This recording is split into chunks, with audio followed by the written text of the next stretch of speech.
Hi, Alexa. Another Liberal politician refused to take your questions. Fancy that. You just missed that, but he ran away afterwards. I saw him, and I bet he did. I went to ask him why he did refuse to answer my last question, and he actually turned away, entered to a room, and I get like stop access to the place. Wow, by his people, not the Manning Center people. Yeah. Amazing. Yeah. So he doesn't see the World Economic Forum as having any baggage attached to it, I guess, Alexa. No, he say that he don't see the threat of the WEF, and he say as well, like the last time he was there with Stephen Harper, I think he had a good time there. Wow. You know, it's funny, Alexa, when I covered a Leslyn Lewis event last month in Mississauga, she said something that I think is becoming more profound than ever, and she said, I am one of the few candidates running for the leadership of the Conservative Party who hasn't had to scrub the internet of my photo being next to the World Economic Forum logo. But apparently it looks like Charest's the other way. He doesn't seem to see there's any problem here. Not at all. And it was really surprising how he actually answered. He was looking at me like, I don't know. If he didn't want it to answer, it's probably why the second question, he said that he was taking the question as a comment.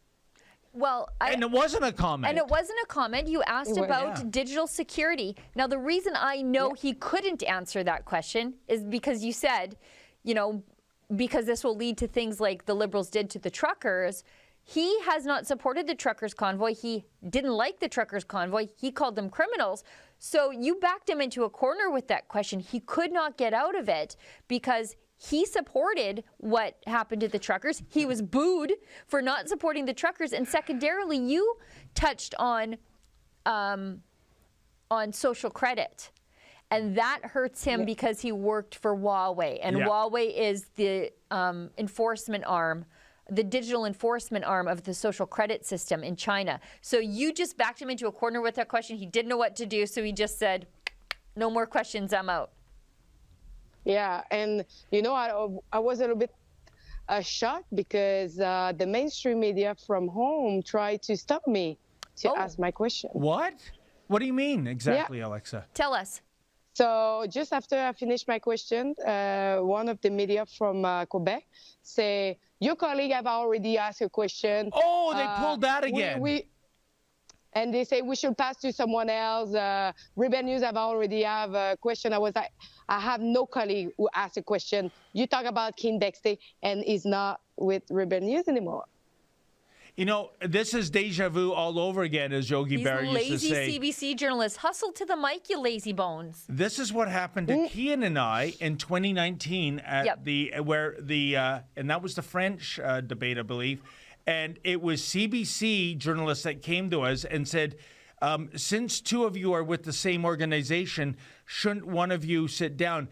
And I basically felt like saying, I was more polite, hey, jackass, the only reason we're here is because we have a federal court order. Yeah. We've been stymied in terms of getting access to these politicians. So there really should be about 4 or 6 of us here, not just 2, right? But the audacity that the mainstream media taking money out of our pockets through negative option billing tells you as an independent journalist to Boy Scout walk out.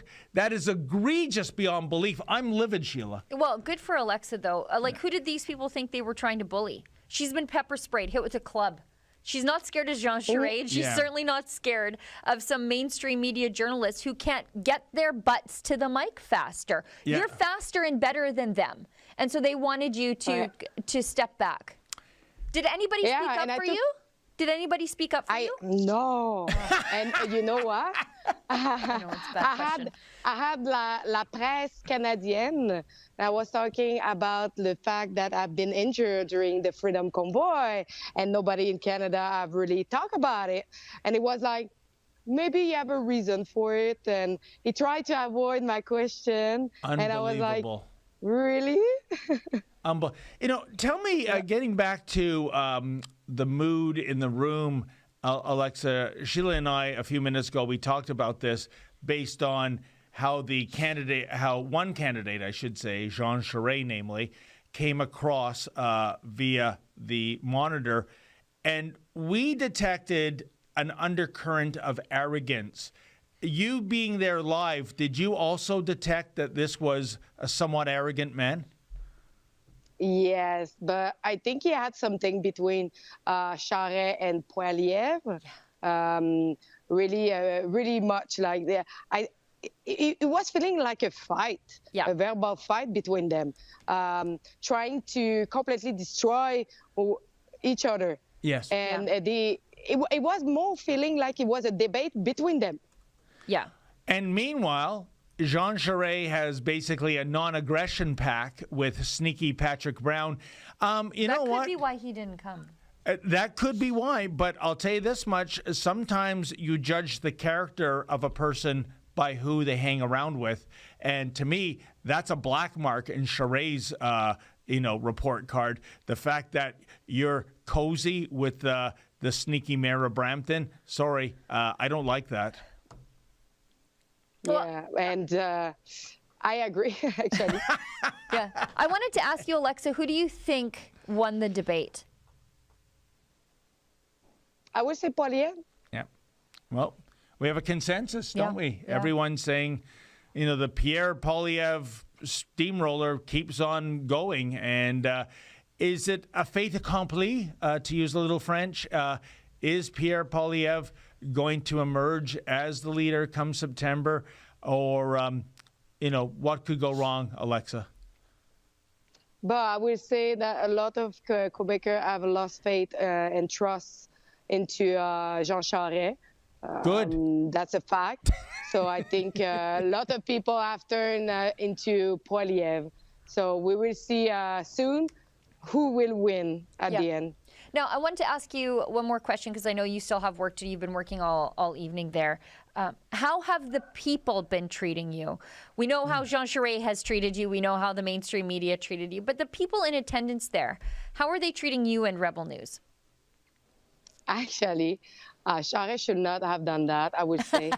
Lots of people recognize me and Tamara and the team. They came to us to say, like, how a great work we are doing, Wonderful. how amazing we are. And we had, like, a lot of people who came to us and say that we are incredible. Oh, well, I know that. And the people know that. But it also just shows how disconnected Jean Charest is from the normal conservative.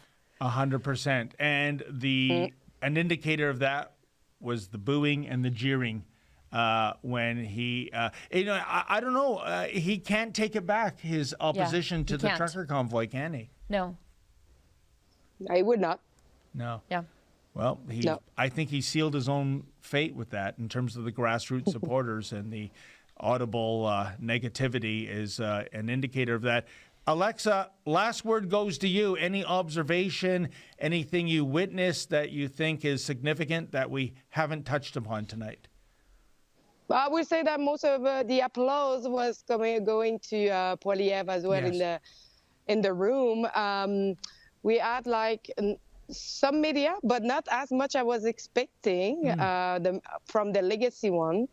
And I would say that the ambience was pretty nice, and the room was really full. Lots of people, and we know that everything is continuing tomorrow and the day after. So, so we'll see what will happen afterwards.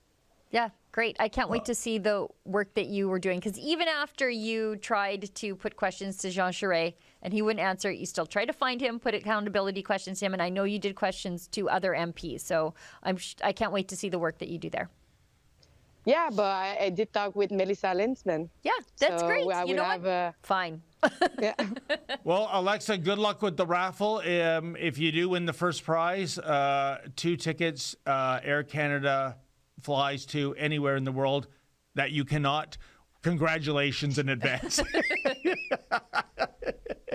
Thank you so much. Okay, then. Thanks, Alexa. Thank Great you, work Alexa. tonight. And Have a great night. bonsoir. Good job, David. Good job. Thank you. Bonsoir. Bye. If you want to see everything about the race of the leadership of the Conservative Party, you can do so at leadershipreport.ca, and on this website you can as well donate generously for our coverage. Thank you.